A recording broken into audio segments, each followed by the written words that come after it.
اللہ تبارک و تعالی نے اسلام کو جب کامیابیاں اور کامرانیاں عطا کیں اور نبی پاک صلی اللہ تعالی علیہ وسلم کے دین کو اللہ نے غلبہ عطا کیا تو 9 ذی الحج میں حج فرض کیا گیا۔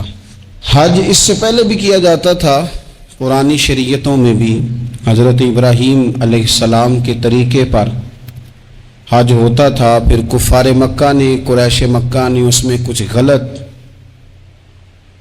رسومات شامل کر دیں، کپڑے اتار کر معاذ اللہ کعبے کا طواف کرنا، قربانیوں کا گوشت خانہ کعبہ کی دیواروں سے ملنا، اور بھی کئی بیہودہ رسومات اس پاکیزہ اور خوبصورت عمل کا حصہ بنا دی گئیں۔ پھر 9 ذی الحج کو حج فرض ہوا۔ نبی پاک صلی اللہ تعالی علیہ وسلم نے حضرت ابو بکر صدیق کو امیر حج بنا کے رخصت فرمایا۔ دیکھیں کہاں کہاں محبوب انہیں اپنا نائب بناتے ہیں۔ اب 9 کو تو حضور نے حضرت ابو بکر صدیق کو امیر حج بنایا اور پھر اعلان فرمایا، جہاں جہاں مسلمان آبادیاں تھیں وہاں اعلان کر دیا گیا کہ آئندہ سال رسول پاک علیہ السلام خود حج کے لیے تشریف لے جائیں گے۔ اب ایک بڑی تعداد مسلمانوں کی جمع ہونے لگی۔ ذی قعدہ کے آخری ایام میں ہزاروں کی تعداد میں لوگ مدینہ شریف میں جمع ہو گئے۔ ظہر کی نماز کی ادائیگی کے بعد سیرت نگار کہتے ہیں کہ 28 ذی قعدہ تھی، نبی پاک علیہ السلام ظہر پڑھ کے حج کے لیے نکلے، اور جہاں آج ذوالحلیفہ ہے، ابیار علی جس جگہ کو کہتے ہیں، میقات مدینہ بھی کہا جاتا ہے، وہاں اللہ کے محبوب نے پہلے رات گزاری۔ وہیں پہ نبی پاک صلی اللہ تعالی علیہ وسلم نے احرام باندھا، حضور تشریف لے گئے۔ یہ حج قران تھا۔ نبی پاک صلی اللہ تعالی علیہ وآلہ وسلم کے ساتھ اس طرح لوگ امڈ کے آئے، جہاں جہاں سے لوگ تھے مسلمان وہ سارے جمع ہوئے حضور کے ساتھ اللہ کی بارگاہ میں حاضر ہونے کے لیے۔ 1,40,000 صحابہ، یہ ایک ہی دفعہ صحابہ کا اتنا بڑا مجمع جمع ہوا ہے، ایک ہی دفعہ۔ اور حضور علیہ السلام کی خواہش تھی کہ یہ سارے لوگ وہاں پہنچیں۔ محبوب کریم علیہ السلام 4 ذی الحج کو حضور علیہ السلام نے طواف کیا، صفا مروہ کیا، احرام نہیں کھولا، قربانیاں ساتھ تھیں، چونکہ یہ حج قران تھا۔ اللہ کے رسول صلی اللہ تعالی علیہ وآلہ وسلم نے پھر 8 ذی الحج کو ظہر کی نماز جا کے منا کے میدان میں ادا کی۔ 9 ذی الحج کو مسجد نمرہ کے پاس کوہ صبیر پر جب سورج کی کرنیں چمکیں، قربان جائیں کیا نظارہ ہوگا۔ لبیک لبیک کی صدا آ رہی ہے، دے کون رہے ہیں؟ مدینے والے محبوب صلی اللہ علیہ وسلم۔ حضور اس لشکر حسن کو لے کر، اس نور بھرے قافلے کو لے کے، یہ کون ہیں جو حضور کے ساتھ سارے نکلے ہیں؟ یہ کون ہیں سارے؟ یہ وہ فیروز بخت سعادت مند لوگ ہیں کہ ان میں سے جس نے ایک دفعہ بھی ایمان کی حالت میں حضور کو دیکھا اور پھر خاتمہ بالخیر بالایمان کے ساتھ دنیا سے رخصت ہوئے، یہ وہ لوگ ہیں کہ ولی اگر 60 سال بھی سارا دن روزہ رکھے، ساری رات نفل پڑھے، ہر برائی سے بچے، لیکن پھر بھی کسی صحابی کے قدموں کی خاک تک کو نہیں پہنچ سکتا۔ اور صحابی زیارت سے بنتا ہے، ولی عبادت سے بنتے ہیں۔ نبی پاک صلی اللہ تعالی علیہ وسلم کے وہ سارے صحابہ کون ہیں؟ الصحابہ النجوم، یہ حضور کی چاروں جانب یہ چمک رہے ہیں، انہیں خود میرے نبی پاک نے ستارے فرمایا ہے۔ ایک سمت علی، ایک سمت عمر، صدیق ادھر، عثمان ادھر۔ ان جگمگ جگمگ تاروں میں بھلا مہتاب کا عالم کیا ہوگا؟ اور ہر کوئی فدا ہے بن دیکھے تو پھر دیدار کا عالم کیا ہوگا؟ تو نبی پاک صلی اللہ علیہ وسلم نے یہ وہ موقع تھا، 9 ذی الحج میدان عرفات، حضور صلی اللہ علیہ وسلم نے ظہر کی نماز ادا فرمائی، اور پھر کچھ توقف کے بعد حضور کے لیے اونٹنی پر کجاوا سجایا گیا،